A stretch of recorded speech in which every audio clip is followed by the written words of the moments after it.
नमस्कार दोस्तों, स्वागत है आप सभी का हमारे YouTube चैनल स्टडी पॉइंटर्स में।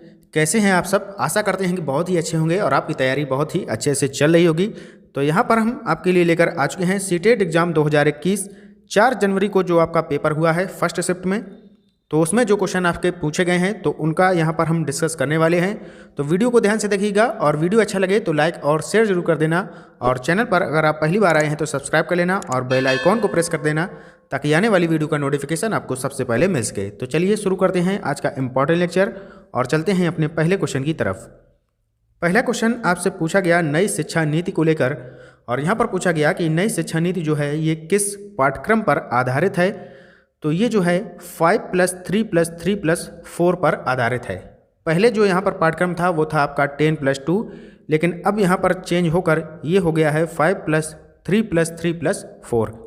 अगर यहाँ पर देखा जाए एनईपी की हम थोड़ी सी यहाँ पर चर्चा करते हैं तो जो पहली शिक्षा नीति थी ये आपकी लागू हुई थी 1968 में। कब हुई थी? 1968 में। दूसरी जो शिक्षा नीति आई ये आई 1986 में, और अब जो ये आई है तीसरी शिक्षा नीति 2020 में। तो यहाँ पर 34 वर्षों का जो गैप हुआ है इसके बाद ये नई शिक्षा नीति आई है, और ये जो है कस्तूरी रंगन की अध्यक्षता में इस समिति का गठन किया गया था। तो ये भी आपको इम्पॉर्टेंट पॉइंट याद होने चाहिए। अगला क्वेश्चन आपसे यहाँ पर पूछा गया है कि 2 से 6 वर्ष की अवस्था को क्या कहा जाता है। तो इसे कहा जाता है प्रारंभिक अवस्था। क्या कहा जाता है? प्रारंभिक अवस्था। नेक्स्ट क्वेश्चन आपसे पूछा गया कि बच्चों के संज्ञानात्मक विकास का सिद्धांत किसने दिया था। तो ये दिया था जीन पियाजे ने। तो जीन पियाजे से आपका डेली एक क्वेश्चन देखने को मिल रहा है। अगला क्वेश्चन आपसे पूछा गया कौन सा पक्षी लटकता हुआ घोंसला बनाता है। तो ये हो जाएगा आपका बीवर पक्षी, यानी कि वीवर बर्ड, ये आपका यहाँ पर राइट आंसर हो जाएगा। नेक्स्ट क्वेश्चन आपसे पूछा गया कि नई शिक्षा नीति के अनुसार बच्चों को उनकी किस भाषा पर जोर दिया जाता है। तो यहाँ पर नई शिक्षा नीति के अनुसार जो है हमें बच्चों को मातृभाषा पर ज़्यादा जोर देना है और उनको जो है मातृभाषा पर ही शिक्षा प्राप्त करानी है। अगला क्वेश्चन आपसे पूछा गया कि रोशनी का विलोम शब्द क्या होगा। तो बहुत ही सिंपल क्वेश्चन है, इसका विलोम हो जाएगा अंधेरा। रोशनी का विलोम क्या हो जाएगा? अंधेरा हो जाएगा। चलते हैं अगले क्वेश्चन की तरफ। अगला क्वेश्चन यहाँ पर पूछा गया कि मिट्टी के बर्तन मजबूत कैसे बनते हैं। तो यहाँ पर आपको ऑप्शन में दिया गया था कि पकाने पर या फिर उनको जलाने पर। तो इसका जो राइट आंसर हो जाएगा वो हो जाएगा पकाने पर। बहुत ही सिंपल क्वेश्चन है। नेक्स्ट क्वेश्चन आपसे पूछा गया कि दांत में दर्द होने पर उपचार कैसे किया जाता है। तो इसका राइट आंसर हो जाएगा लौंग का तेल लगाकर। लौंग का तेल यहाँ पर इसका राइट आंसर हो जाएगा, और ये जो है आपका एक घरेलू उपचार है। नेक्स्ट क्वेश्चन आपका पूछा गया संस्कृति का संधि विच्छेद क्या होगा। तो इसका हो जाएगा समधन कृति। समधन कृति जो है ये आपका हो जाएगा संस्कृति का संधि विच्छेद। चलते हैं अगले क्वेश्चन की तरफ। अगला क्वेश्चन आपसे पूछा गया श्रेष्ठ का पर्यायवाची क्या होगा। तो यहाँ पर आपसे पर्यायवाची पूछा गया है। तो इसका राइट आंसर हो जाएगा जैसे कि आपका प्रतिष्ठित हुआ, उत्कृष्ट, उत्तम, सर्वोत्तम और बुद्धिमान, ये सभी जो हैं श्रेष्ठ के पर्यायवाची हैं। नेक्स्ट क्वेश्चन आपसे पूछा गया बच्चे अपने समाज और सांस्कृतिक परिवेश में अर्थ ग्रहण करते हैं। तो यह विचार किसने दिया। तो ये विचार दिया था वाइगोस्की ने। जहाँ पर आपको सामाजिकता और सांस्कृतिक पर बात हो जाए तो वहाँ पर आपका राइट आंसर हो जाएगा वाइगोस्की।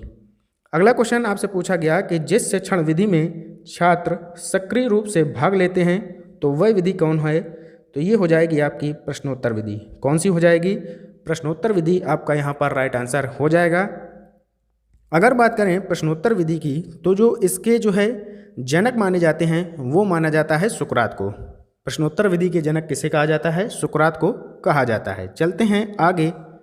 अगला क्वेश्चन आपसे पूछा गया था प्राथमिक स्तर पर ईवीएस सीखने के लिए भाषिक चुनौतियाँ किस पर बल देती हैं। तो ये हो जाएगा विद्यार्थियों की अभिव्यक्ति पर। ये हमारा यहाँ पर राइट आंसर हो जाएगा। अगला क्वेश्चन आपसे पूछा गया कि केरल में माँ की बड़ी बहन को क्या कहा जाता है। तो इसे हम कहते हैं अम्मा। अम्मा के नाम से यहाँ पर जाना जाता है। केरल में जो माँ होती है उनकी बड़ी बहन को अम्मा कहकर बच्चे बुलाते हैं। अगला क्वेश्चन आपसे पूछा गया हाथियों के झुंड का मुखिया नर या मादा कौन होता है? तो आपको हमने पिछले वीडियो में बताया था कि जो हाथियों का झुंड होता है उसमें जो मेन जो कैंडिडेट होता है, जो मुखिया होता है, वो होता है एक सीनियर मादा, यानी कि बुजुर्ग हथनी जो होती है वो जो है उस झुंड की सरदारनी होती है, यानी कि वही हेड होती है। चलते हैं अगले क्वेश्चन की तरफ। अगला क्वेश्चन आपसे पूछा गया कि लॉरेंस कोहलबर्ग किस वर्ग के बच्चों पर नैतिक सिद्धांत की खोज की है? तो यहाँ पर आपको बताना है कि लॉरेंस कोहलबर्ग ने किस वर्ग के बच्चों पर नैतिक सिद्धांत की खोज की है। तो इन्होंने जो खोज की थी वो की थी 10 से 16 वर्ष के बच्चों पर। अगला क्वेश्चन आपसे पूछा गया प्राथमिक स्तर पर बच्चे कौन सी भाषा समझते हैं? तो ये समझते हैं सांकेतिक भाषा। कौन सी भाषा? सांकेतिक भाषा को समझते हैं। नेक्स्ट क्वेश्चन आपसे पूछा गया रेल टिकट पर यात्री का कितना विवरण दिया जाता है? तो यहाँ पर दिया जाता है यात्री का नाम और उसका विवरण। चलते हैं अगले क्वेश्चन की तरफ। अगला क्वेश्चन आपके सामने दिया है विकास परिवर्तनशील किसके परिणाम के द्वारा होता है? तो ये होता है स्वयं के द्वारा। नेक्स्ट क्वेश्चन आज का अंतिम क्वेश्चन है कि विद्यालय में जो शिक्षा है वो किसके आधार पर दी जानी चाहिए?